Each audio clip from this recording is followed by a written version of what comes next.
orang tomak itu ibarat kayak anjing. Anjing itu kamu kasih makan ya tetap melet, menjulur-julurkan lidahnya, kamu ndak ya ndak.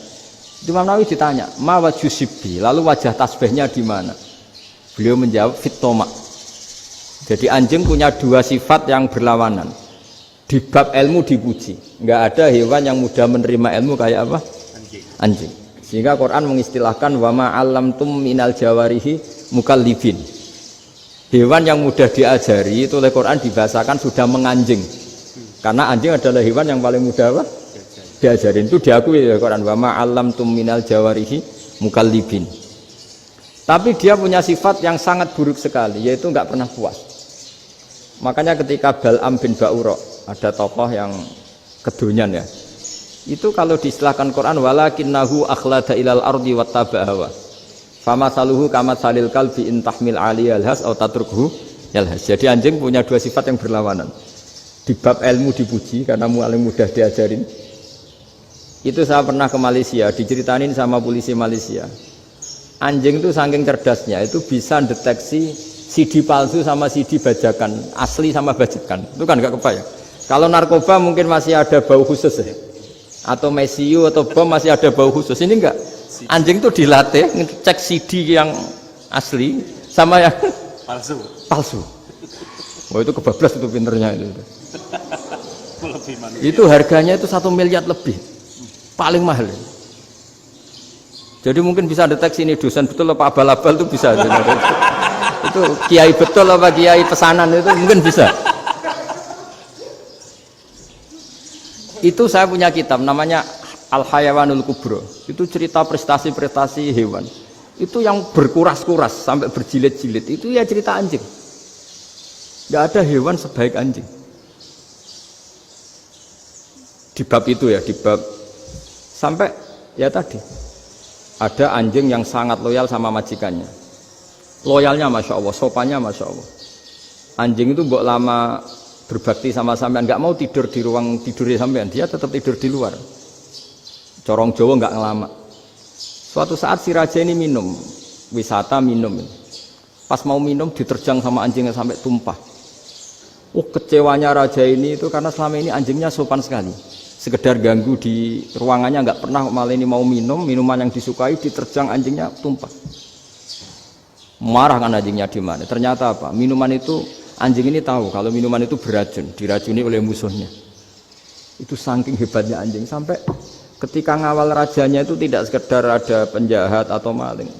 Bahkan trik-trik kayak minumannya diracun oleh orang lain itu anjingnya tahu. Sehingga pas mau diminum diterjang sampai terus supaya nggak keminum. Makanya Quran istilahkan anjing itu apa? Wa ma 'allamtum minal jawarihi mukallibin. Hewan piaraan yang kamu ajarin nanti sampai sepinter anjing. Makanya Ashabul Kahfi itu ketika ngajak anjing tadi, beliau tidur, anjing itu tidurnya bil wasit, wakal buhum basitun zira'aihi bil wasit. Jadi dia tidur dalam posisi siaga. Loh coba anjing itu nggak pernah sekolah, karena dia posisi menjaga, tidurnya itu kayak siaga gini. Bukan ngorok semadep ke atas terlentang, itu enggak. Andai kan dia tidur terlentang itu kan yang mau mengganggu kan, wah asune turu itu enggak. Dia tidur posisi siaga, makanya disebut lawit tolak ta'alaihim lawalaita minhum firaron. Kalau kamu melihat anjing itu pasti lari karena dia posisi siap merekam. Jadi tidur tapi posisi siap merekam. Jadi matanya tetap terbelalak kayak siaga. Padahal itu enggak diperintah, ya dia memang punya nalar untuk itu.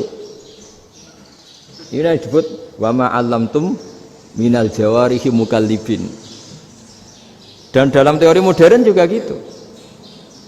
Tapi dalam hukum Islam yang dianut mazhab Syafi'i itu anjing tetap najis. Ya sudah najis ya najis, tapi ada mazhab lain yang mengatakan tidak najis. Tapi tidak usah ngrumat anjing, geger nanti kalau rektor kampus punya anjing.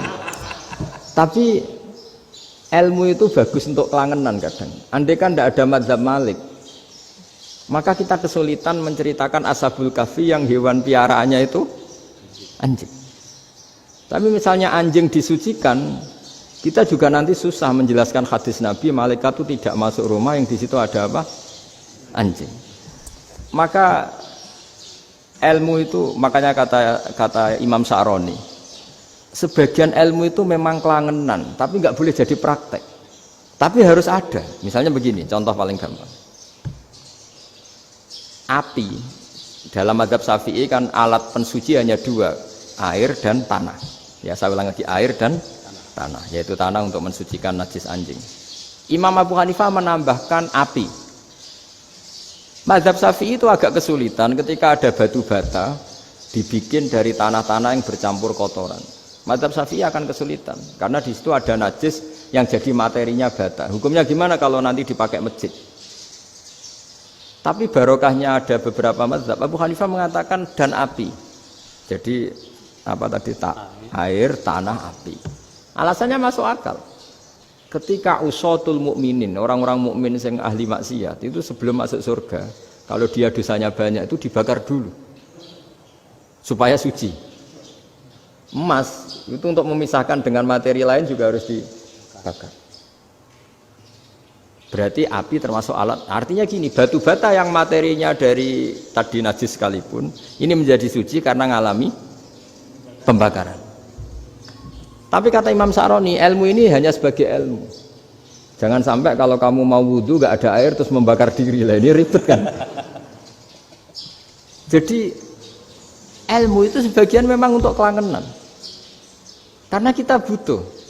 Andai kan tidak ada mazhab Abu Hanifah, maka kita akan kesulitan pakai bata. Yang kita tahu cara bikinnya kadang di tempat yang kotor, di tempat yang najis.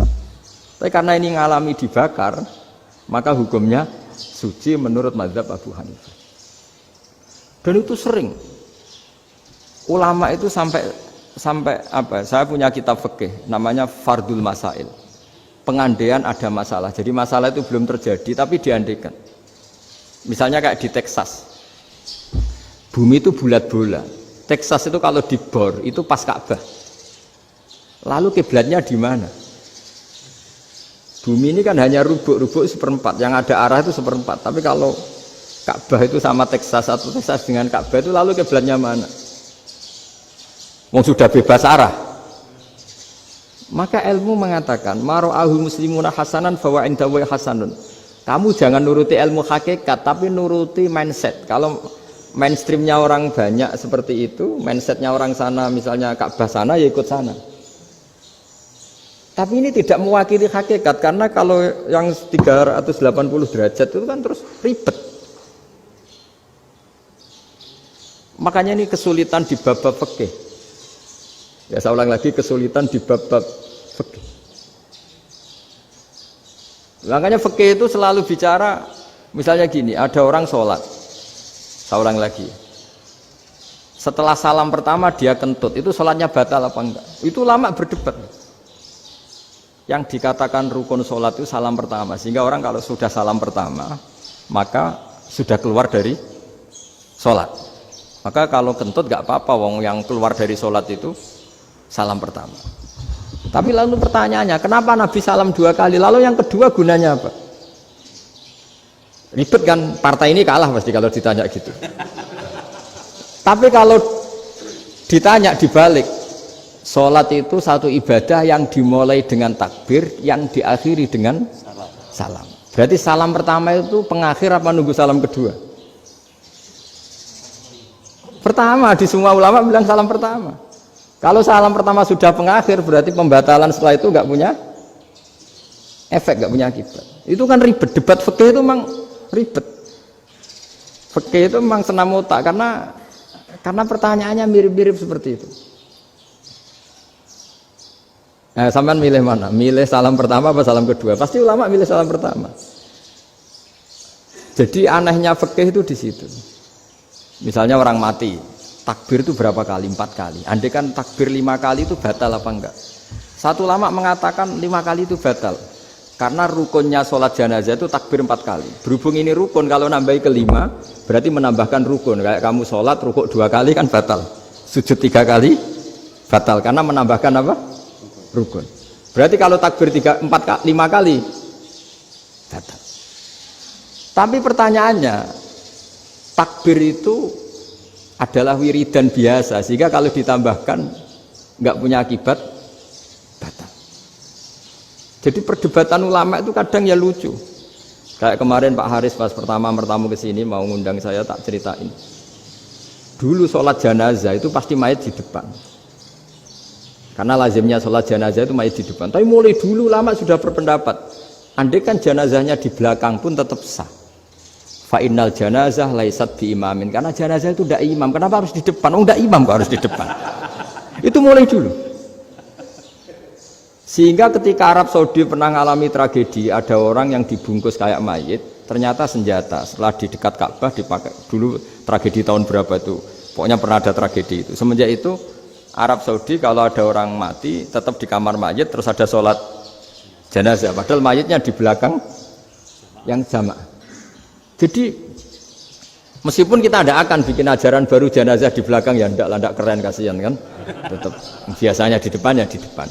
Tapi meskipun jenazah ini di depan, kita tetap berpendapat, andai kan di belakang tetap sah, tapi nggak usah dipraktekkan. Nah, pentingnya ilmu ini begini. Saya misalnya di Rembang, boleh nggak nyolati ghaib jenazah yang di Surabaya? Boleh kan? Padahal yang kita solati di belakang. Jadi ilmu itu penting. Cocok tidak cocok, nama ilmu itu penting.